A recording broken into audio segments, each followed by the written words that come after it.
తీసుకోలేదా వాళ్ళు అన్నట్టు చేస్తా నేను ఇప్పుడు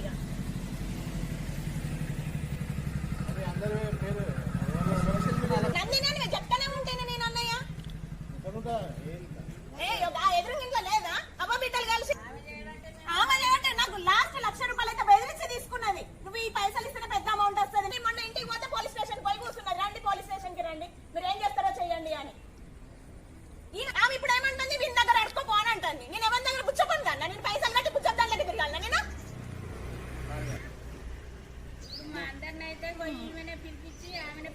రోజు 4 పైసల గురించి ఆమె పిలిపించింది, ఆమె డబ్బులు తీసుకుంది.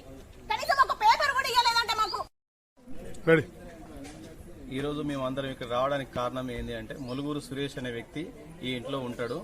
గత 300 సంవత్సరాల క్రితం అందరి దగ్గర ఇన్వెస్ట్మెంట్ ఆన్లైన్ బిజినెస్ కోసమని అందరి దగ్గర డబ్బులు తీసుకొని మాకు నెలకి ఇన్ని % చొప్పున ఇస్తా అని చెప్పుకుంటా మాయమాటలు కళ్ళు కబుర్లు చెప్పేసి అందరి దగ్గర డబ్బులు విపరీతమైన డబ్బులు లాగేసుకొని ఎస్కేప్ అయ్యిండు.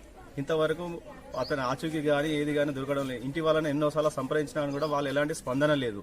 మేము గతంలో కూడా కేసు పోలీస్ స్టేషన్కి వెళ్లి ఫిర్యాదు చేయడం జరిగింది.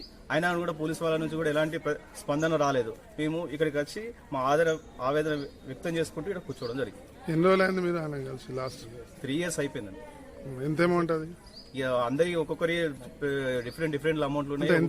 అంటే మినిమం ఎంత స్టార్ట్ అయింది? ₹1,00,000 కలిగి మొదలు పెట్టుకుంటే 20 లక్షల దాకా కూడా పెట్టిన వాళ్ళు ఉన్నారు, 50 లక్షలు పెట్టిన వాళ్ళు కూడా ఉన్నారు.